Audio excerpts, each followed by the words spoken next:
ನಾನು ಫಲಪ್ರದ ವ್ಯಕ್ತಿ. ನಾನು ಕೀರ್ತನೆ 1:3 ಘೋಷಿಸುತ್ತೇನೆ. ಅವನು ನೀರಿನ ಕಾಲುವೆಗಳ ಬಳಿಯಲ್ಲಿ ಬೆಳೆದಿರುವ ಮರದ ಹಾಗಿರುವನು. ಅಂಥ ಮರವು ತಕ್ಕ ಕಾಲದಲ್ಲಿ ಫಲ ಕೊಡುತ್ತದಲ್ಲ, ಅದರ ಎಲೆ ಬಾಡುವುದೇ ಇಲ್ಲ. ಅದರಂತೆ ಅವನ ಕಾರ್ಯವೆಲ್ಲವೂ ಸಫಲವಾಗುವುದು. ನಾನೇನು ಮಾಡುತ್ತೇನೆಯೋ ಅದು ಯಶಸ್ವಿಯಾಗುತ್ತದೆ. ನಾನು ದೇವರ ಮಗು ಎಂದು ಘೋಷಿಸುತ್ತೇನೆ ಮತ್ತು ನಾನು ಅವನ ನೆಚ್ಚಿನವನು. ನಾನು ಅವನ ಕಣ್ಣುಗಳ ಗುಡ್ಡೆ, ಹಾಗಾಗಿ ನಾನು ಎಲ್ಲಿಗೆ ಹೋದರೂ ಏಳಿಗೆ ಹೊಂದುತ್ತೇನೆ. ಯೇಸು ನನಗೆ ಜಯವನ್ನು ಕೊಟ್ಟಿದ್ದರಿಂದ ನಾನು ಅಜೇಯನಾಗಿದ್ದೇನೆ. ನಾನು ಶ್ರೇಷ್ಠತೆಗಾಗಿ ಸ್ಥಾನ ಪಡೆದಿದ್ದೇನೆ. ಇದು ಯೇಸುವಿನ ಹೆಸರಿನಲ್ಲಿ ನನ್ನ ಘೋಷಣೆಯಾಗಿದೆ. ಆಮೇನ್.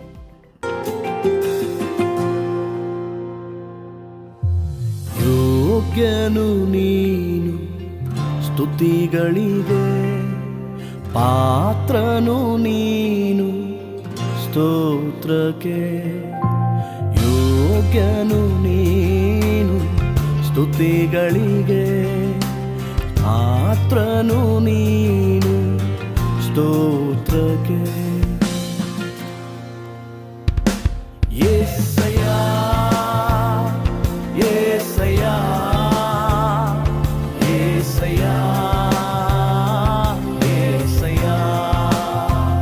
ಆರಾಧನೆ, ಆರಾಧನೆ, ಆರಾಧನೆ, ಆರಾಧನೆ.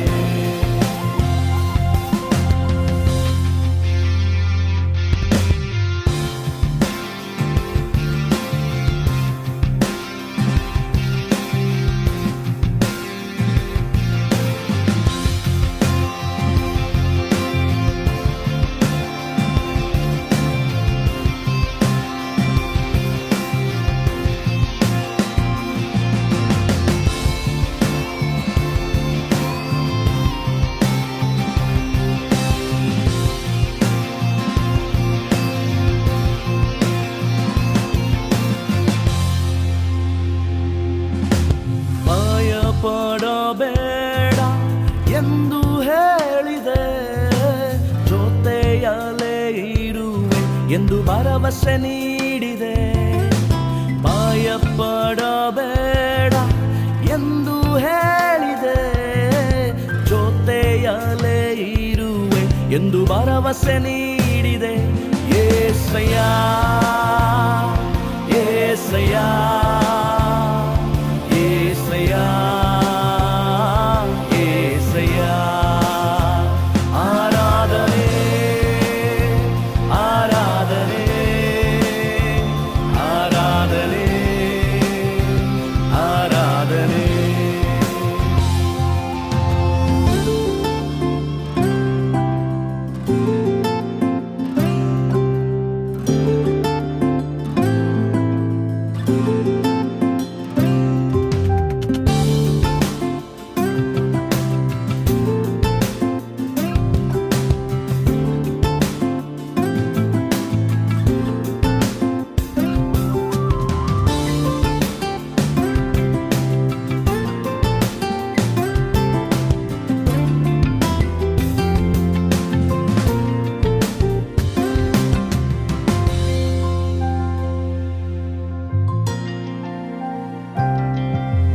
ಜೀವದ ಜಲವು ನೀನಾಗಿರುವೆ, ಜೀವದ ರೊಟ್ಟಿಯು ನೀನಾಗಿರುವೆ.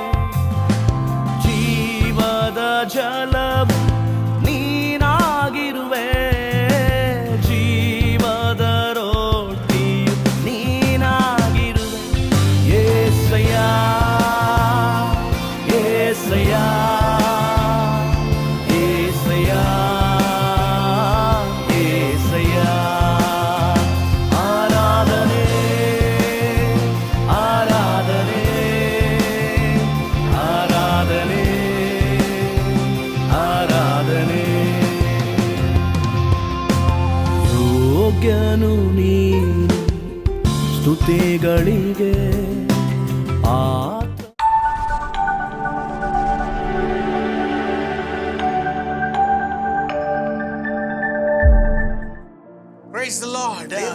ನಾಮಕ್ಕೆ ಸ್ತೋತ್ರವಾಗಲಿ. What a joy to come to your home with the word of God. ದೇವರ ವಾಕ್ಯವನ್ನು ಹಿಡಿದು ನಿಮ್ಮ ಮನೆಗಳಿಗೆ ಬರುವಂತದ್ದು ಎಷ್ಟು ಉಲ್ಲಾಸವಾಗಿದೆ. I hope you are all blessed by this television ಈ program. ಕಾರ್ಯಕ್ರಮದ ಮೂಲಕವಾಗಿ ನೀವೆಲ್ಲರೂ ಆಶೀರ್ವದಿಸಲ್ಪಟ್ಟಿದ್ದೀರಿ ಎಂಬುದಾಗಿ ನಾನು ನಿರೀಕ್ಷಿಸುತ್ತೇನೆ. It's not we or anybody who is man is preaching in this program, but it is God who has inspired his words and it's releasing onto you in your life through this television programs. ಇದು ನಾನು ಮತ್ತೊಬ್ಬ ವ್ಯಕ್ತಿಯೋ ಬಂದು ಈ ಒಂದು ಕಾರ್ಯಕ್ರಮದ ಮೂಲಕವಾಗಿ ಮಾತನಾಡುವಂತದ್ದಲ್ಲ. ದೇವರಾತ್ಮನ ಪ್ರೇರೇಪಣೆಯಿಂದ ನಿಮ್ಮ ಮುಂದೆ ದೇವರು ನಿಮಗಾಗಿ ಮಾತನಾಡುವವನಾಗಿದ್ದಾನೆ. This program is not to build up me or my family or my ministry. It is to build up the name of Jesus Christ, to look to him for everything in our life. ಈ ಒಂದು ಕಾರ್ಯಕ್ರಮವು ನನ್ನನ್ನ ಕಟ್ಟಿಕೊಳ್ಳಲಿಕ್ಕಾಗಿಯೋ ನನ್ನ ಕುಟುಂಬವನ್ನು ಮತ್ಯಾರನ್ನು ಕಟ್ಟಿಕೊಳ್ಳಲಿಕ್ಕಾಗಿ ಅಲ್ಲ, ಯೇಸು ಕ್ರಿಸ್ತನ ರಾಜ್ಯವನ್ನ ಜನಗಳ ಮಧ್ಯದಲ್ಲಿ ಕಟ್ಟಲಿಕ್ಕಾಗಿ. Today we are not preaching the word to build our ministry or to talk about our ministry, but we have come here to talk about the living God. His name is Jesus Christ.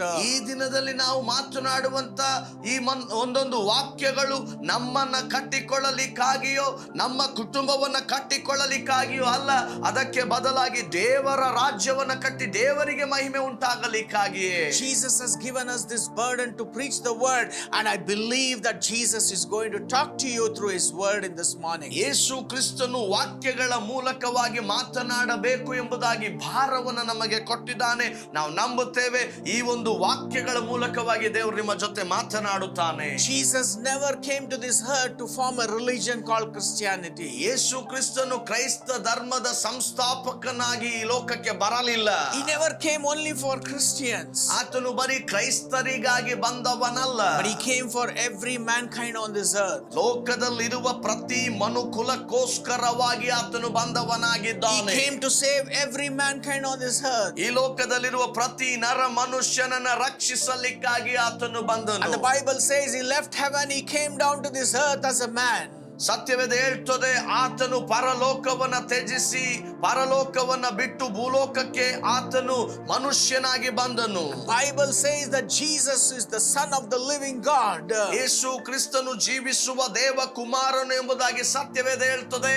And the Bible says he left heaven, he came down to this earth in order to save you and me from all our unrighteousness in our lives. ನಮ್ಮ ಜೀವಿತದಲ್ಲಿ ನಮಗಿರುವ ಎಲ್ಲಾ ಅನೀತಿಗಳಿಂದ ನಮ್ಮನ್ನ ಬಿಡುಗಡೆ ಮಾಡುವುದಕ್ಕೋಸ್ಕರ ಪರಲೋಕವನ್ನ ತ್ಯಜಿಸಿ ಭೂಲೋಕಕ್ಕೆ ಮನುಷ್ಯನಾಗಿ ಆತನು ಬಂದಿದ್ದಾನೆ. The Bible says he was in this world.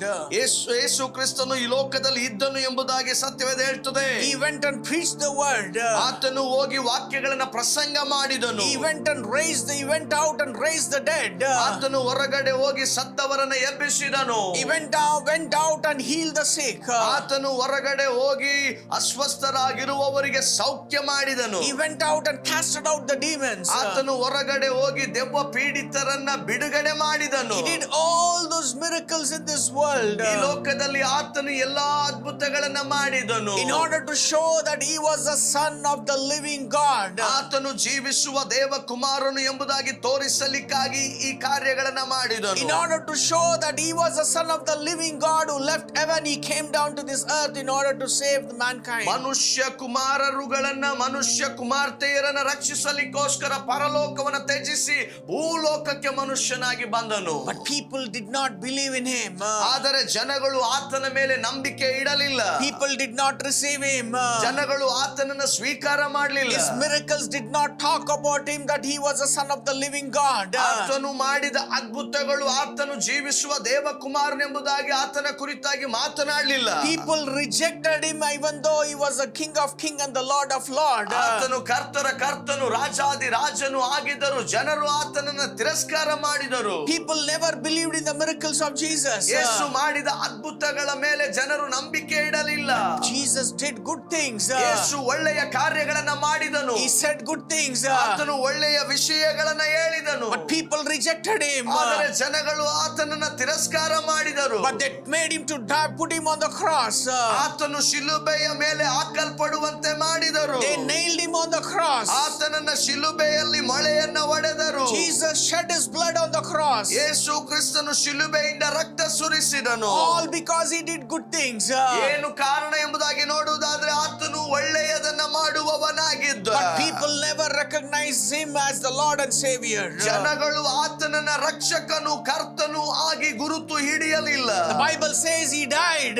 ಯೇಸು ಕ್ರಿಸ್ತನು ಸತ್ತನು ಎಂಬುದಾಗಿ ಸತ್ಯವೇದ ಹೇಳ್ತದೆ. And he was buried. ಆತನು ಸಮಾಧಿ ಮಾಡಲ್ಪಟ್ಟನು. But on the third day God rose him again and he is alive in our midst. ಆದರೆ ಮೂರನೆಯ ದಿನವು ದೇವರು ಆತನನ್ನ ಸತ್ತವರೊಳಗಡೆಯಿಂದ ಎಬ್ಬಿಸಿದನು. ಈಗ ಆತನು ನಮ್ಮ ಮಧ್ಯದಲ್ಲಿ ಜೀವಂತನಾಗಿದ್ದಾನೆ. He came as a man onto this earth. ಆತನು ಮನುಷ್ಯನಾಗಿ ಈ ಲೋಕಕ್ಕೆ ಬಂದನು. He died for our sins. ಆತನು ನಮ್ಮ ಪಾಪಗಳಿಗಾಗಿ ಸತ್ತನು. He bared all those wounds on his body in order to save us from every sicknesses in our lives. ನಮ್ಮ ಜೀವಿತದ ಎಲ್ಲಾ ರೋಗಗಳಿಂದ ನಮ್ಮನ್ನ ಬಿಡುಗಡೆ ಮಾಡಲು ತನ್ನ ದೇಹದ ಮೇಲೆ ಗಾಯಗಳನ್ನ ಮಾಡಿಕೊಂಡನು. He took upon the curse upon his life. ಆತನು ತನ್ನ ದೇಹದ ಮೇಲೆ ನಮ್ಮೆಲ್ಲರ ಶಾಪಗಳನ್ನ ಹೊತ್ತುಕೊಂಡನು. But still people couldn't recognize him as the Lord and Savior. ಆದರೂ ಜನಗಳು ಆತನನ್ನ ರಕ್ಷಕನನ್ನಾಗಿ ಕರ್ತನಾಗಿ ಗುರುತು ಹಿಡಿಯಲಿಕ್ಕಾಗಲಿಲ್ಲ. He died and he was buried. ಆತನು ಸತ್ತನು, ಸಮಾಧಿ ಮಾಡಲ್ಪಟ್ಟನು. But since he was the King of Kings and the Lord of Lords, ಕರ್ತರ ಕರ್ತನು ರಾಜಾದಿರಾಜನು ಆಗಿದ್ದಾಗಲೂ ಕೂಡ and he was the Son of the living God. ಆತನು ಜೀವಿಸುವ ದೇವಕುಮಾರನು. God raised him again and he is alive in our midst. ದೇವರು ಆತನನ್ನ ಮರಣದಿಂದ ಎಬ್ಬಿಸಿದನು. ಈಗಲೂ ಆತನು ನಮ್ಮ ಮಧ್ಯದಲ್ಲಿ ಜೀವಂತನಾಗಿದ್ದಾನೆ. Today if we are living in sin, ಈ ದಿನಮಾನಗಳಲ್ಲಿ ನಾವು ಪಾಪದಲ್ಲಿ ಬದುಕುತ್ತಿರುವುದಾದರೆ the blood of Jesus, which Jesus paid the price, and by his blood we are cleansed from all our unrighteousness. ಯೇಸು ಕ್ರಿಸ್ತನು ತನ್ನ ರಕ್ತವನ್ನ ಸುರಿಸಿದ್ದಾನೆ. ಆತನು ತನ್ನ ರಕ್ತವನ್ನ ಸುರಿಸಿದ್ದರ ಮೂಲಕವಾಗಿ ನಮ್ಮನ್ನ ಆತನು ನಮ್ಮೆಲ್ಲ ಅನೀತಿಗಳಿಂದ ಶುದ್ಧ ಮಾಡಿದ್ದಾನೆ. He paid the price for you and me on the cross of Calvary. ನನಗೋಸ್ಕರವಾಗಿ ನಿನಗೋಸ್ಕರವಾಗಿ ಕಲ್ವಾರಿಯ ಶಿಲುಬೆಯಲ್ಲಿ ಆತನು ಬೆಲೆ ಕೊಟ್ಟು ತೀರಿಸಿದ್ದಾನೆ. He died for your sin and my sin on the cross of Calvary. ನಿನ್ನ ಪಾಪಗಳಿಗೋಸ್ಕರ ನನ್ನ ಪಾಪಗಳಿಗೋಸ್ಕರ ಆತನು ಶಿಲುಬೆಯಲ್ಲಿ ಸತ್ತವನಾಗಿದ್ದಾನೆ. God sent him into this world for him to be a sacrifice for your sin and for my sins. ಆತನು ನನ್ನ ಪಾಪಗಳಿಗಾಗಿಯೂ ನಿಮ್ಮ ಪಾಪಗಳಿಗಾಗಿಯೂ ಬಲಿಯರ್ಪಿತನಾಗಲಿಕ್ಕಾಗಿ ದೇವರು ಕಳುಹಿಸಲ್ಪಟ್ಟವನಾಗಿದ್ದ. Because the Bible says the wages of sin is death. ಸತ್ಯವೇದ ಹೇಳ್ತದೆ ಪಾಪವು ಕೊಡುವ ಸಂಬಳ ಮರಣ. For the wages of our sin we had to die. ನಾವು ಮಾಡಿದ ಪಾಪಕ್ಕೆ ಸಂಬಳವಾಗಿ ನಾವು ಸಾಯಬೇಕಾಗಿತ್ತು. God so loved us. ಆದರೆ ದೇವರು ನಮ್ಮನ್ನು ಅಪರಿಮಿತವಾಗಿ ಪ್ರೀತಿ ಮಾಡಿದ. He said, ಆತನು ಹೇಳಿದ, I love you.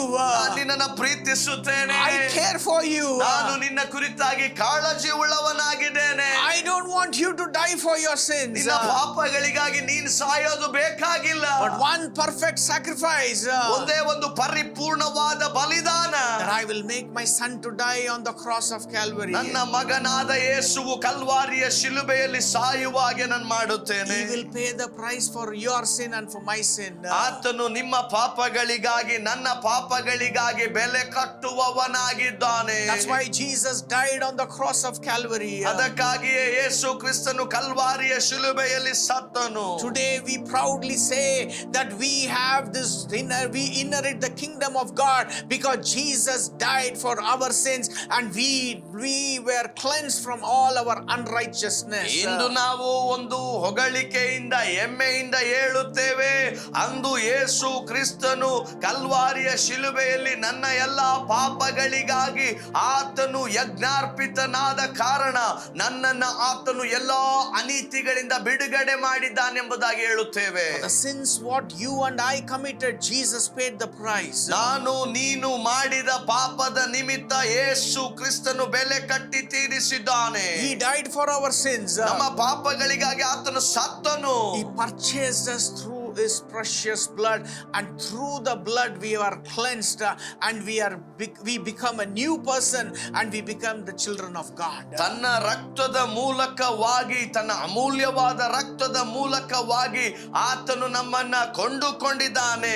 ನಾವು ದೇವರ ಅಮೂಲ್ಯವಾದ ಮಕ್ಕಳಾಗಿದ್ದೇವೆ. Today through this blood we have been purchased and we become a children of God. ಈ ದಿನದಲ್ಲಿ ಈ ಅಮೂಲ್ಯವಾದ ರಕ್ತದ ಮೂಲಕ ನಾವು ಕೊಂಡುಕೊಳ್ಳಲ್ಪಟ್ಟವರಾಗಿ ದೇವರ ಮಕ್ಕಳಾಗಿದ್ದೇವೆ. Just believing in Jesus today, we are called the children of God, and we inherit the kingdom of God in Jesus through Jesus into Christ. ಯೇಸು ಕ್ರಿಸ್ತನ ಮೇಲೆ ನಂಬಿಕೆ ಇಡುವುದರ ಮೂಲಕವಾಗಿ ನಾವು ಪರಲೋಕ ರಾಜ್ಯದ ಸ್ವಾಸ್ಥ್ಯವನ್ನ ವಶಪಡಿಸಿಕೊಳ್ಳುವವರಾಗಿದ್ದೇವೆ. That's why God has blessed us everything, because Jesus became poor and he left his riches for us, so that we will be rich in this world for the glory of God. ಅದಕ್ಕಾಗಿಯೇ ಯೇಸು ಕ್ರಿಸ್ತನು ನಾವುಗಳು ಈ ಲೋಕದಲ್ಲಿ ಶ್ರೀಮಂತರಾಗಿ ಕಾಣಲ್ಪಡುವುದಕ್ಕೋಸ್ಕರವಾಗಿಯೇ ಆತನು ತನ್ನ ಬೆಲೆಯನ್ನ ತೀರಿಸಿದ್ದಾನೆ. Because of the blood of Jesus, we have been cleansed, and we become co-heir with Jesus in his kingdom.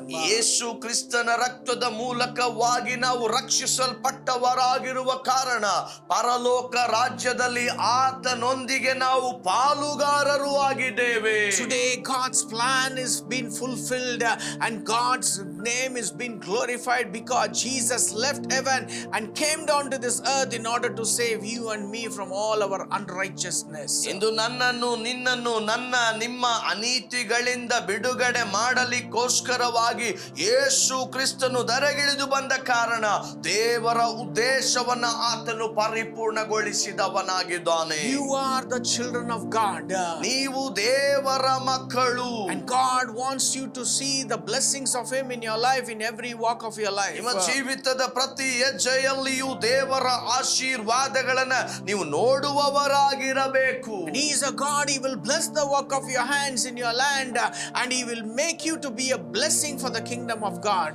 ಆತನು ನಿಮ್ಮನ್ನ ನಿಮಗೆ ಕೊಡಲ್ಪಟ್ಟಿರುವಂತ ಸ್ಥಳದಲ್ಲಿಯೇ ಆಶೀರ್ವಾದ ಮಾಡಿ ನೀವು ದೇವರ ರಾಜ್ಯಕ್ಕೆ ಅನುಗ್ರಹವಾಗುವಾಗೆ ಆತನು ಮಾಡುತ್ತಾನೆ. As a children of God, God expects you to obey him and follow in the way he tells you to go in his ways.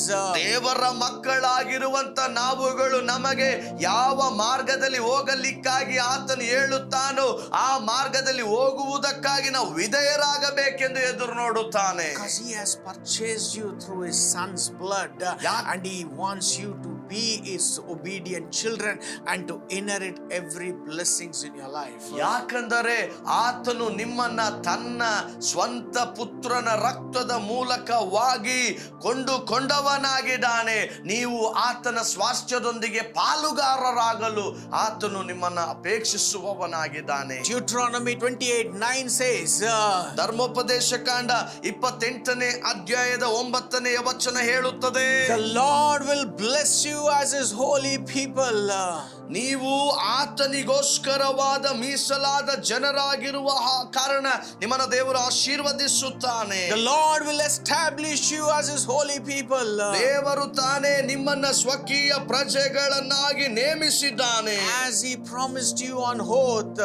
ಆತನು ನಿಮ್ಮನ್ನ ಒಡಂಬಡಿಕೆ ಮಾಡಿಕೊಂಡು ಆಶೀರ್ವದಿಸುತ್ತಾನೆ. If you keep the commandments of the Lord your God and walk in obedience to him, ನೀವು ನಿಮ್ಮ ದೇವರಾದ ಯೆಹೋವನ ಆಜ್ಞೆಗಳನ್ನು ಅನುಸರಿಸಿ ಆತನು ಹೇಳಿದ ಮಾರ್ಗದಲ್ಲಿ ನಡೆದರೆ, and the Lord says he will establish you as his holy people on this earth. ಕರ್ತನು ಹೇಳುತ್ತಾನೆ ಆತನು ವಾಗ್ದಾನ ಮಾಡಿದಂತೆ ನಿಮ್ಮನ್ನ ತನಗೋಸ್ಕರ ಮೀಸಲಾದ ಜನರನ್ನಾಗಿ ಸ್ಥಾಪಿಸುತ್ತಾನೆ. He is a God who keeps up his promise, and he will fulfill it in our life.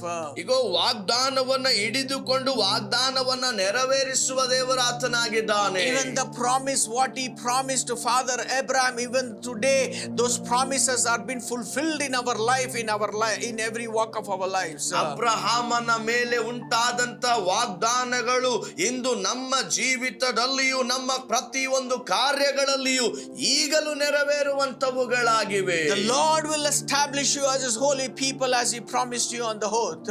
ದೇವರು ತಾನೇ ಒಡಂಬಡಿಕೆಯನ್ನ ಮಾಡಿಕೊಂಡಂತೆ ವಾಗ್ದಾನ ಮಾಡಿದಂತೆ ನಿಮ್ಮನ್ನು ತನಗೋಸ್ಕರ ಮೀಸಲಾದ ಜನರನ್ನಾಗಿ ಸ್ಥಾಪಿಸುತ್ತಾನೆ. As long long as you keep His commandments and walk in His ways, walk in His holiness and walk in His obedience. ಇಗೋ ನೀವು ನಿಮ್ಮ ದೇವರಾದ ಯೆಹೋವನ ಆಜ್ಞೆಗಳನ್ನು ಅನುಸರಿಸಿ ವಿಧೇಯರಾಗಿ ನಡೆಯುವುದಾದರೆ. Today I want to tell you, people of God, ಈ ದಿನದಲ್ಲಿ ನಾನು ನಿಮಗೆ ಹೇಳುತ್ತೇನೆ ದೇವ ಜನರೇ, you are the chosen people of God. ನೀವು ದೇವರಿಂದ ಆಯ್ಕೆಯಾದ ಜನರು. And every blessings God has kept for you and your family. ಏನೆಲ್ಲ ಆಶೀರ್ವಾದಗಳನ್ನು ದೇವರು ನಿನಗಾಗಿ ನಿನ್ನ ಕುಟುಂಬಕ್ಕಾಗಿ ಇಟ್ಟಿದ್ದಾನೋ. Because you are the co-heir with Christ Jesus, because Jesus has paid every price for you on the cross of Calvary. ಕಲ್ವಾರಿಯ ಶಿಲುಬೆಯ ಮೇಲೆ ಯೇಸು ಕ್ರಿಸ್ತನು ನಿನಗಾಗಿ ಇರುವಂತ ಎಲ್ಲ ಬೆಲೆಯನ್ನ ಕಟ್ಟಿ ತೀರಿಸಿದ್ದಾನೆ.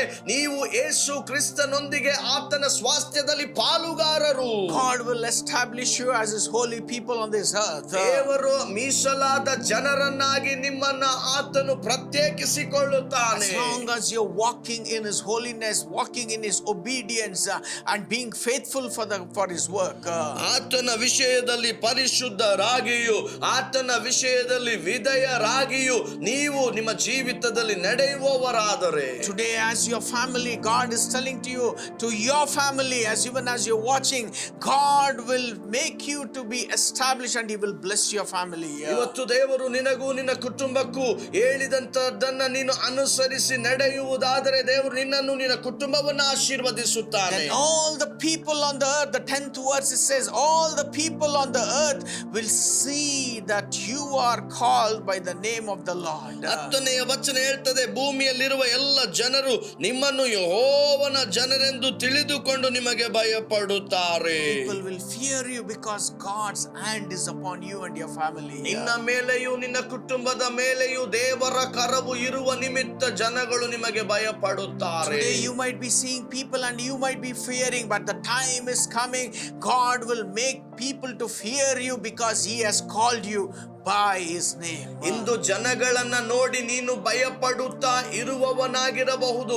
ಒಂದು ದಿನ ಬರ್ತದೆ ನಿನ್ನನ್ನ ಜನರು ನೋಡಿ ಭಯಪಡುವವರಾಗುತ್ತಾರೆ. ಕಾರಣ ನಿನ್ನನ್ನ ಆತನು ಹೆಸರಿಡಿದು ಕರೆದಿದ್ದಾನೆ. Once upon a time we were fearing to face people in our life. ಒಂದಾನೊಂದು ಸಮಯದಲ್ಲಿ ನಾವು ಜನಗಳ ಮುಖವನ್ನ ನೋಡಲಿಕ್ಕೆ ಭಯಪಡುತ್ತಿದ್ದೆವು. When somebody used to ring bell in our life, we used to go hide in our house and we were never used to able to face people. ನಮ್ಮ ಮನೆಗೆ ಬಂದು ಯಾರಾದರೂ ಕದವನ್ನ ತಟ್ಟುವಂತದ್ದನ್ನ ನೋಡುವಾಗ ನಾವು ಹೋಗಿ ಜನಗಳನ್ನ ಎದುರಿಸುವುದಕ್ಕಾಗದೆ ಅಡಗಿಕೊಳ್ಳುತ್ತಿದ್ದೆವು. We used to tell our small children to go tell them that we are not there at home. ನಾವು ನಮ್ಮ ಚಿಕ್ಕ ಮಕ್ಕಳ ಬಳಿಯಲ್ಲಿ ಹೇಳ್ತಾ ಇದ್ವಿ, ನಾವು ಮನೆಯಲ್ಲಿ ಇಲ್ಲ ಎಂಬುದಾಗಿ ಅವರಿಗೆ ಹೇಳ್ರಿ. We were fearing people. ನಾವು ಜನಗಳಿಗೆ ಭಯಪಡ್ತಾ ಇದ್ವಿ. Why? Because we have to hold so much of money to people around this in our place. ಯಾಕೆ ಎಂಬುದಾಗಿ ನೋಡುವುದಾದ್ರೆ ನಾವು ಜನರಿಗೆ ಅನೇಕ ಹಣವನ್ನ ಕೊಡಬೇಕಾಗಿತ್ತು. We were going through so much of losses. ನಾವು ಅನೇಕ ನಷ್ಟಗಳ ಮಧ್ಯದಲ್ಲಿ ಹಾದು ಹೋಗುತ್ತಾ ಇದ್ದೆವು. We were unable to face the people.